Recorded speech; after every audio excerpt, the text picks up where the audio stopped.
Comment l'Afrique, avec tant de richesses sur notre sol, avec une nature généreuse, de l'eau, du soleil en abondance, l'Afrique est aujourd'hui le continent le plus pauvre. L'Afrique est un continent affamé. Et comment se fait-il que les chefs d'État traversent donc le monde à mendier?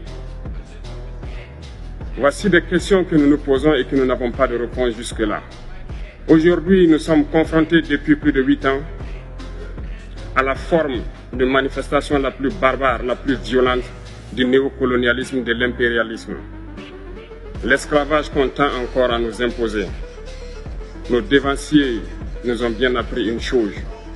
L'esclave qui n'est pas capable d'assumer sa révolte ne mérite pas que l'on s'apitoie sur son sort. Nous ne nous apitoyons pas sur nos sorts, on ne demande pas que quelqu'un s'apitoie sur notre sort. Le peuple burkinabé a décidé de lutter. Et en Europe, lorsque des peuples prennent les armes pour défendre leur patrie, on les traite de patriotes. Nos grands-pères ont été déportés pour sauver l'Europe. Ce n'était pas avec leur consentement, contre leur gré. Et bien au retour, on se rappelle bien qu'à Tiaroy, lorsqu'ils ont voulu revendiquer leurs droits élémentaires, ils ont été massacrés. Cela ne fait rien donc. Lorsque nous, peuple, nous décidons de nous défendre, on nous traite de milices. Mais là n'est pas le problème. Ce qui est le problème, c'est de voir des chefs d'État africains qui n'apportent rien à ces peuples qui se battent, mais qui chantent la même chose que les impérialistes en nous traitant de milices, en nous traitant donc d'hommes qui ne respectent pas les droits de l'homme. De quels droits de l'homme parle-t-on?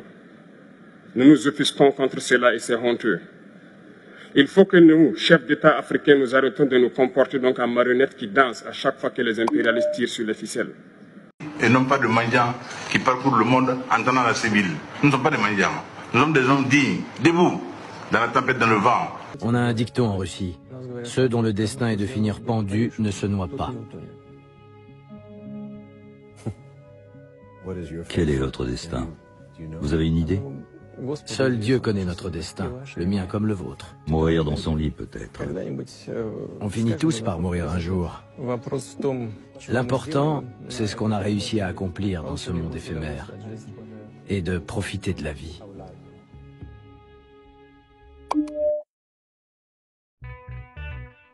Orbite Média vous présente votre journal, le canal La Voix des paysans.